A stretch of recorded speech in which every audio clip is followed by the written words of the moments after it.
First, this new Trailhawk we took to Texas, and really it's the first time that journalists had a chance to put it through its paces against the competition. And it truly took the capability to the next level. It's got quadrilift air suspension. The Jeep raises up to almost 11 inches of ground clearance.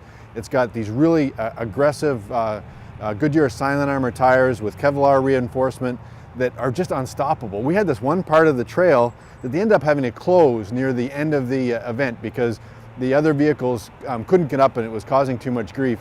But the Grand Cherokee, and a vehicle that looks as good as this, shouldn't be able to go the places that are the extremes of where this vehicle was going. And it was doing it with ease.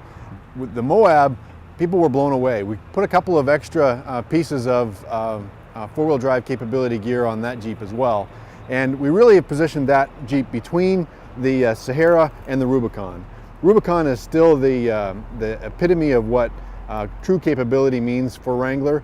But there was a space in the middle that customers were asking for just a little bit more capability than the very capable Sahara already offered.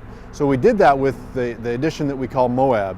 It got added traction with the Goodyear silent armor tires, and it got a rear locker for the first time available on that Wrangler, and it was really a good way to demonstrate its capability. So there was one really cool hill at the end, and I remember taking that up the hill with a couple of journalists and just trying to talk about the Jeep and how it was working in the environment. And I would stop halfway up the hill.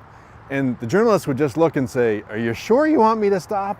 And I'd say, "No, trust us. It's a Jeep. We know what we're doing." Because generally speaking, the competitive vehicles would need to have a lot of momentum to keep going up the hill. And to stop that momentum, you really had to have a lot of confidence in your vehicle. So to ask them to stop, I got a lot of sideways looks.